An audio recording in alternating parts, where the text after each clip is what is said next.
Welcome, everybody. Welcome back to Echo Means Business. Meet the Pro. We are back live. Thank you guys for all joining.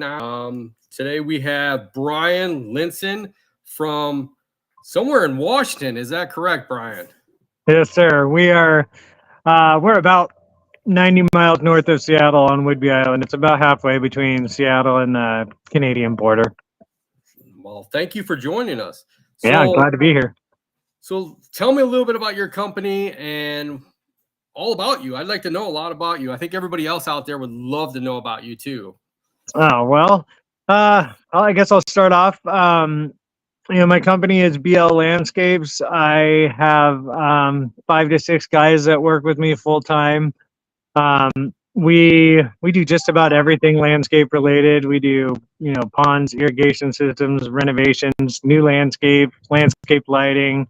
We also do decks and pergolas and fences and all that kind of stuff. I've got a pretty vast background in construction. I've been doing construction or landscaping since the early 90s. And so this is kind of accumulation of all of that, all brought together in one thing. And so it's nice we get to offer a lot of services just as one company, which is nice, makes it a lot simpler for the clients. We have, like I said, we have one crew. We do one project at a time, and we kind of work through projects, just kind of focusing on quality, and that's our big thing. So we don't, like I said, we don't run multiple crews or anything right now. It's just our focus is really on quality. That's awesome. That's awesome. So you said you have like 5 or 6 guys at one job doing one project all together, correct? Yes. So is that hard to maintain, or is it easy? Because I mean, I know with my guys, it's like easy to just say, here's what we got to do, and they just take off. I'd like to know your insight. Yeah. So I am I'm on the job site with my crew every day, with a few rare exceptions. What I found over the years is this group of 5 guys, sometimes 6, like I said, is a good size that I can pretty much keep everyone busy, whether we're on a big project or a smaller project.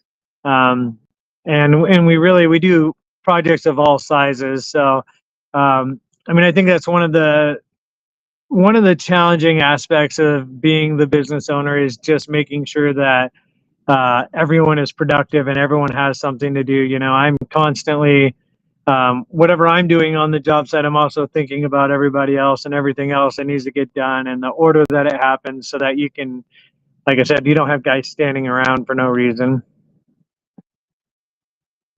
That is awesome. I mean, I think it's about knowing how to be a good leader and helping teach everybody what to do, and then pretty much letting them go on their own sometimes. I mean, sometimes it's better if they know what they're doing after they've been taught, and just to keep going with that. Yeah, I definitely agree. When I first started going full time with my company, it's been about 12 years now. And when I first started, I went through multiple different guys. I went through, some guys that had experience and some guys that didn't. And what I really found is I prefer to hire guys that have no landscaping experience. For me, it's a lot easier to train them into the methods and the quality that I want them to produce. And so it's been fun over the years because my guys, everyone that's with me now has been with me for 6 or 7 years. So it's really nice because, when we first started, I'm OCD in a good way, I guess. So I want, all of our finished details, I want everything to be perfect. And when I first started, there was, 2 or 3 years that I would touch every single element on the job site. I would call them my prep rakers, and they would rake out soil, and then I'd come back and rake it out the way that I wanted it, so that everything would be just right on. And it's been fun over the years. Now it's pretty amazing to me that these same guys that have been with me, I can they can rake out everything. They can do everything without me having to second guess or without me having to go back and fix what they've done. And so it's been fun to watch them learn and really uh, it makes me pretty proud to see, you know, them just really hone in on those details and figure that stuff out with a lot of practice. That's awesome. That's awesome. So I know you said that we talked a little bit backstage, and you have a lot of family that work with you. Is that correct? Yes. Yeah, actually, you know, it's at this point I have a son-in-law that works for me. I have my second oldest daughter and her fiance both work for me. And then I have a 22-year-old son that works with me. And during the summer months, you know, my 16-year-old jumps in there too. And sometimes my oldest daughter comes in and works with us. And then I have one guy who we've been good friends for, you know, 20 plus years, and we worked together for a long time. So he's not technically family, but we still call him family. That's awesome. That's awesome to be able to have your family there to help you out with things. You know, it's just amazing. I mean, and they want to work with you and continue on what you're doing, and they know what you're doing, and that's amazing. That's just totally amazing. Yeah, I feel really lucky. You know, I've heard a lot of horror stories about working with family and how that can be troublesome, but we all get along really good. You know, for me, it's really nice as the kids have gotten older and come on to the crew. Uh, it's just there's a family dynamic there where everyone gets along and you know, before I had a bunch of family members working for me, hiring guys. Uh, was always the biggest challenge because you know you're trying to find someone who's reliable and respectful around clients and someone who is motivated to do good work, and then you know you might find all of those key things, but then they don't mesh well with the other guys on your crew, and that can be a really hard challenge because you got guys that, you know, like I said, I can have multiple guys that all do a really good job at all those things, but they might just not get along, and it makes the job site stressful when it's like that. So I've always said I think that's one of the hardest things, just finding guys that have all those good qualities and they work well together.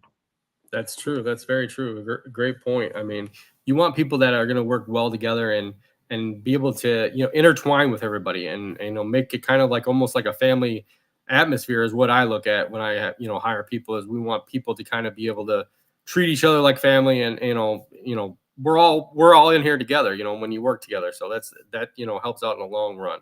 Yeah, I totally agree. So I know you do lots of projects.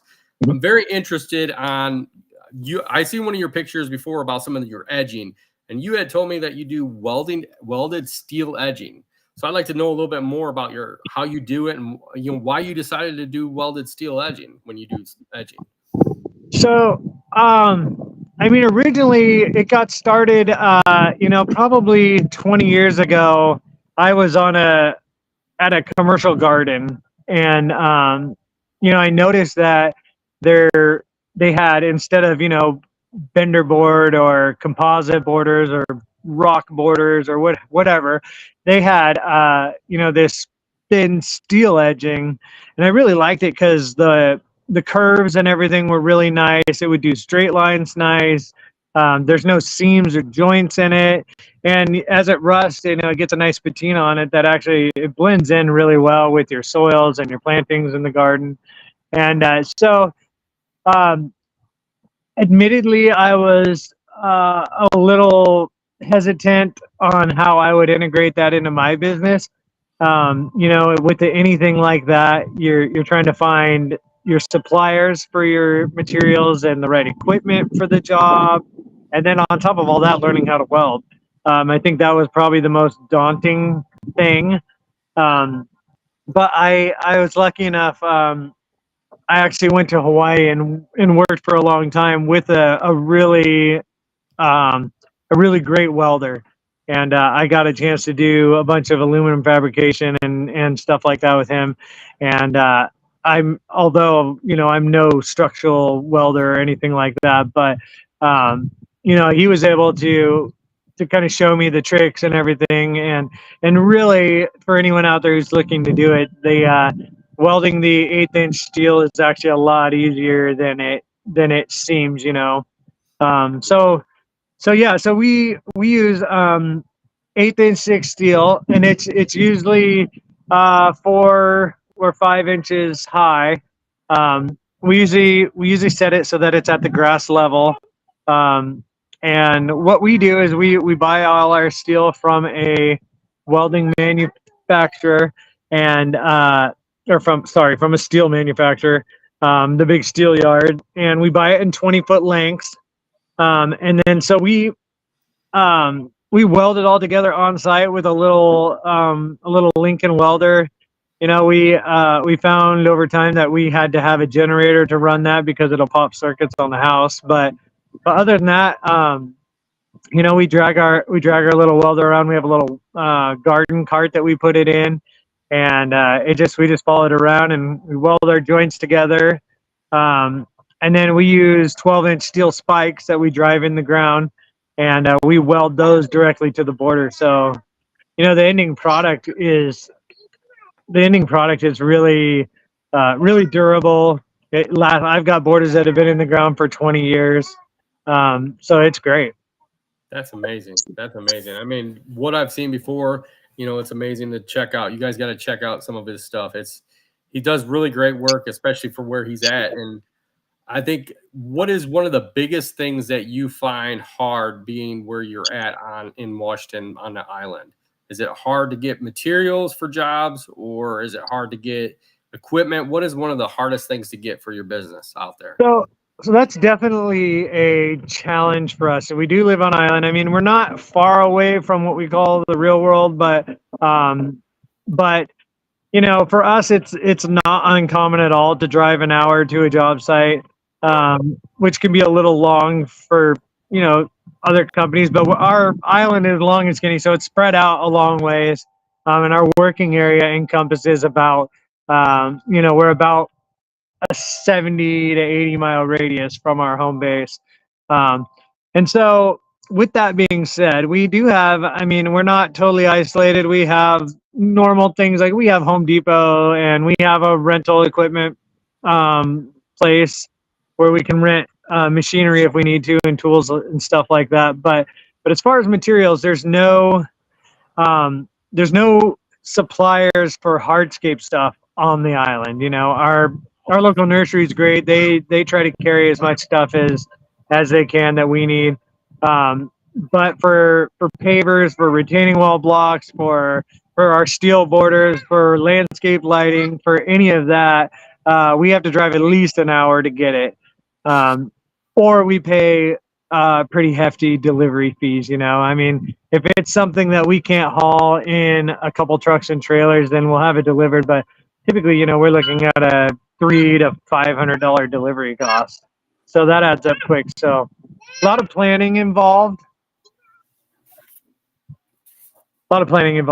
And making sure materials are where they need to be. And we do, admittedly, I do a lot of driving.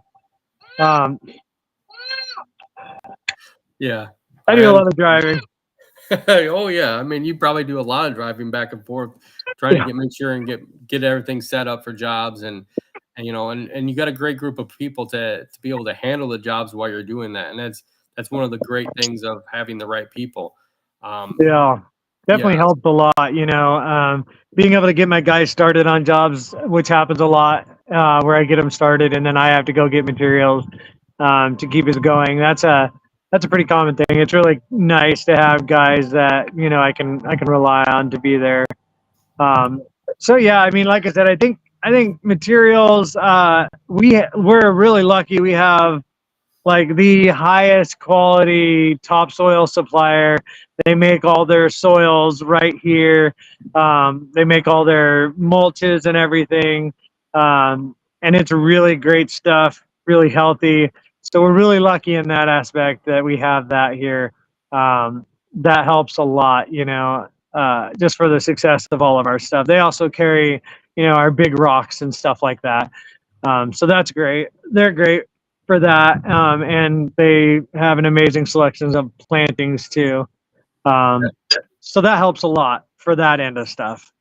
That's amazing that you have that, have somebody there that can be there and help you out, get you the right materials. And especially having like a good supplier like that is always a great part of a backbone of any business, is Oh having yeah, that good supplier. I mean, and if they already have that for you and have that stuff for you and can help you out, I mean, yeah, like you said, it takes an hour drive, you said, to get certain materials. And yeah. I mean, it's if you can get it yourself and you have the right equipment to move it back and forth, sometimes it's a lot cheaper than paying that hefty delivery fee. I mean, I think that Yeah, goes a long way out. yeah, and So it's go ahead. I say that all the time that one of the biggest keys to success in any kind of construction industry or landscaping or lawn maintenance, whatever, is really building relationships with your suppliers. I mean, uh, we really couldn't do anything we do without all of that, and so we like to try to,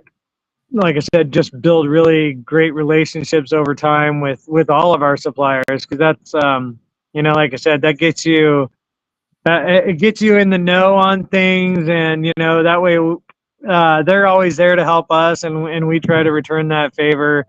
And they're the first ones to let us know about new products that are coming out and classes that we can take and stuff, which is really great. So building those relationships with your suppliers is key.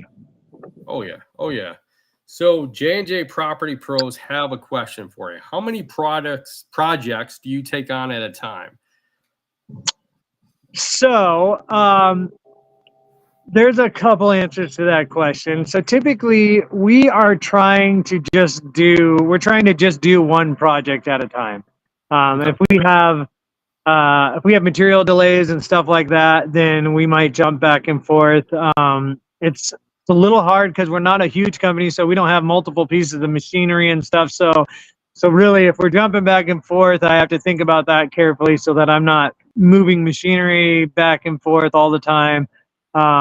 Another pretty unique thing about here is that we can't dump materials on the roads or anything. I mean, we could, but we don't want to mess the roads up. A lot of neighbors will get upset. So pretty much every site, I'd say 80% of sites, we bring in all of our materials. So that's another thing that kind of limits us to doing one project at a time, because we can't just go stage 100 yards of topsoil on a job. Right. Now, with that being said, we're booked out at least a year right now, probably a little more than a year. That's awesome. That's totally awesome. I mean, to be able to be booked out that far in advance is just amazing. It is really great. It's hard because I know nobody wants to wait to have their project done. But it's also one of those things, I promise people that it'll be worth the wait. I have yet to have a customer that complained that they waited and it wasn't worth it. So that's kind of the big thing, is really just focusing on quality and promising to deliver something that they're not going to get from everybody else, and that kind of helps uh, with the time frames that it's going to take longer to get to their projects. Just like anything else. I have friends that they've waited 2 years to have their builder build their house because they wanted that specific builder, and so it's kind of like that. We try to get to things as fast as we can. Smaller projects, I try to work those in between bigger projects. And like I said, it's hard not to get wrapped up in that feeling of, I've got to finish this project so I can get to the next one, and then I feel like you just kind of lose your heart in it when you get to that mode where you start thinking that way. It becomes more about profits and money than it is about actually what you're doing. And I really love what I do, so I have to put myself in check sometimes, and just say slow down. And because that's one of the things we built our reputation on, and it's one of the things I don't ever want to lose, is just having that quality and not skimping out on things just to hurry and get through a project. So it's a challenge to, it was a challenge when we started to have no work and to be wondering how you're going to keep your guys busy the next week. That's a whole different kind of stress that is just the nature of the beast when you first start out. But it's also stressful to be booked out a long ways, just Oh in a yeah, different way. I can imagine. I can imagine. I mean, it's awesome to be able to be booked out that far in advance and be able to continue to have work for your guys. And so, one question for you, okay? And I Mhm. know where you're at is different than where I'm at because I'm in Ohio and we get snow and all that. So, do you work year round over there, or do you have like a time where you guys have to take off too? Yeah, so we're really lucky. We do work pretty much year round. You know, it's a joke around here that it's raining for at least 6 months of the year. And that's kind of how it is. We don't get our annual rainfall is only about 20 inches. So it's not a lot, but it rains a little for very long, extended periods of time. So, yeah, working through the winter it's muddy and it's wet. Luckily, it's not very cold. We're typically in the 40s in the winter. It might get into the 30s, and every once in a while we'll have a rare stretch like this past year where it got down to 17 degrees or something. And I mean, for us, that's crazy. That's Oh yeah, crazy. It never gets that that is. cold. But it is, like I said, it's wet and muddy. You have to account for it because it makes projects take longer because there's so much more cleanup. We're really big on keeping your job site clean and cleaning up at the end of every day. And it's hard when it's just muddy.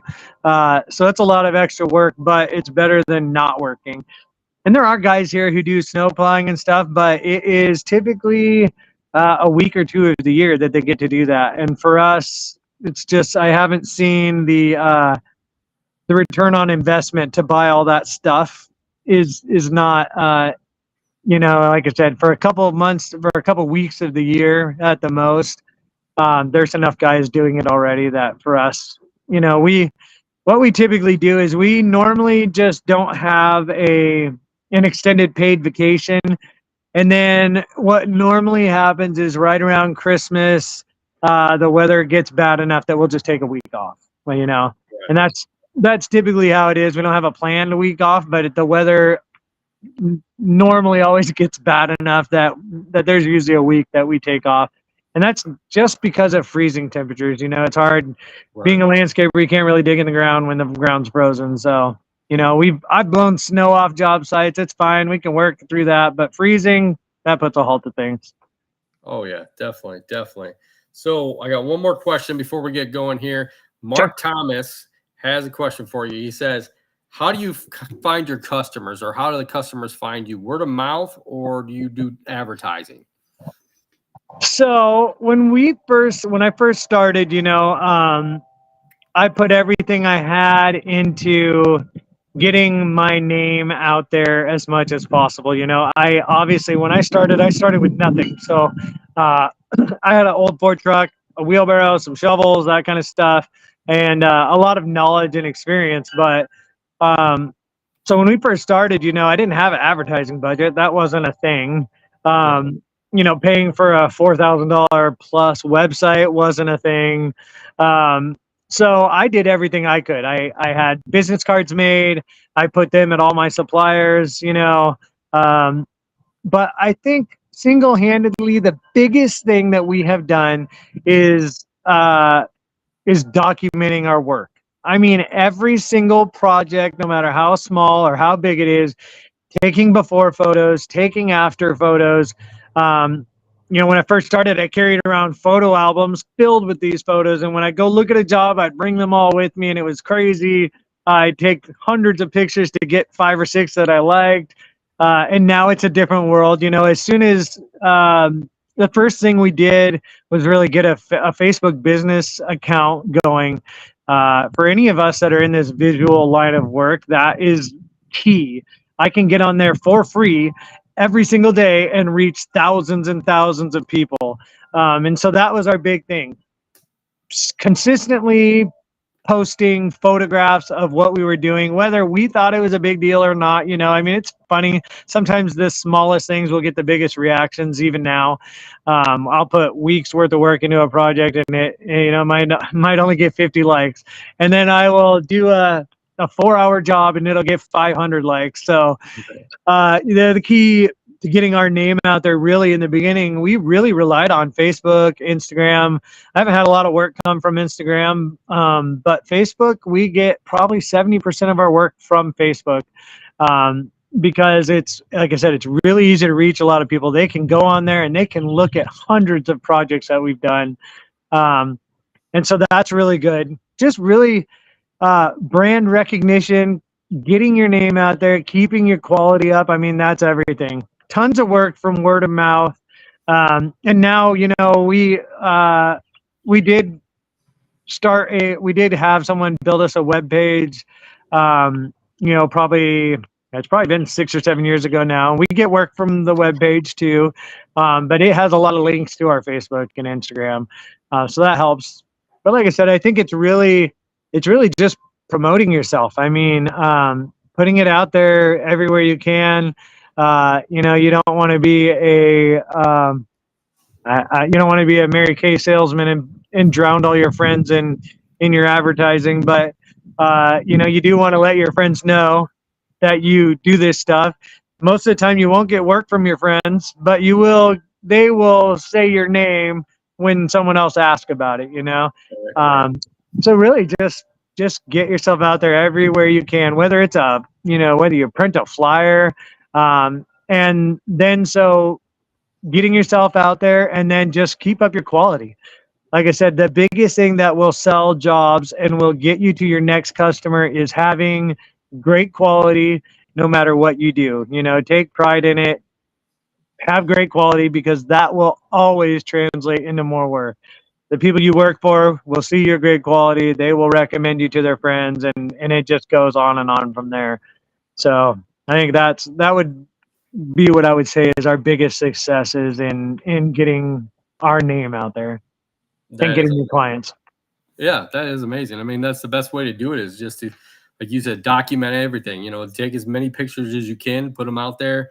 You know, Instagram, Facebook, anywhere you can put them out there. In today's age, it's the socials out there. That's how people are going to get you. They're going to find you that way most of the time.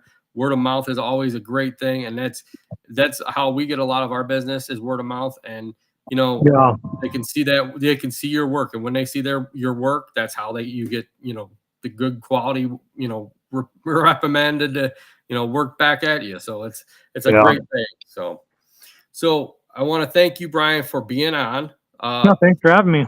Yeah, it was a pleasure. It was nice meeting you. I think everybody hopefully got a great insight on you and got some great advice from you. And I think they all did.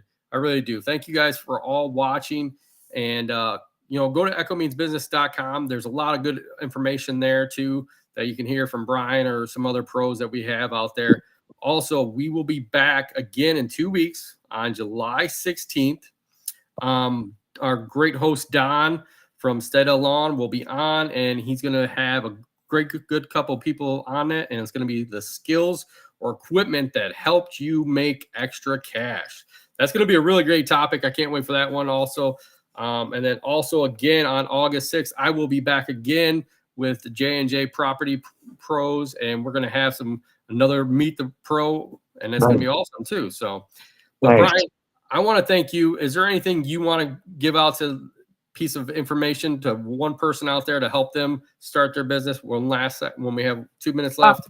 I would just say, you know, you got to believe in yourself. It's that's the hardest thing when you first start out. There's going to be a lot of doubters. There's going to be a lot of haters, you know.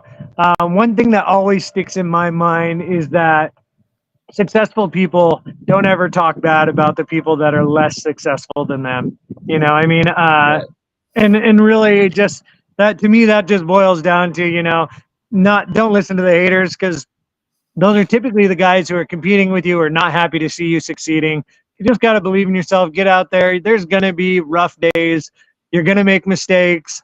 You know, you're going to lose money on jobs, but just keep your integrity, keep your quality up, keep going, and you know, just keep pushing. It might take some time, but you'll get there. And there's nothing that feels better than looking back and knowing where you came from and what you accomplished.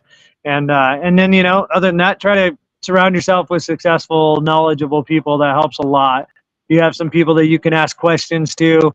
And, you know, I'm one of those guys. If anyone ever needs to ask questions about anything, feel free to message me.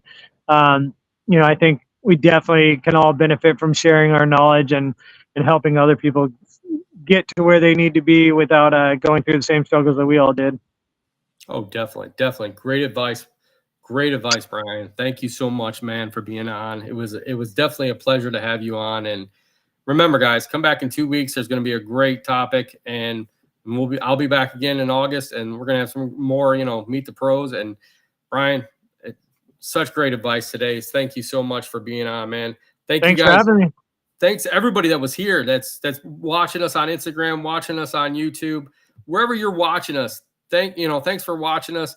Even if you're listening down the road, you know, I mean, these are on Spotify. Definitely go check it out. And thank you all for listening and watching. I mean, that's, you know, like Brian said, if you need to contact a pro, contact one of us. We're here for you. You know, that's what we're all out here for. So thank you guys. Thank you all. Everybody have a great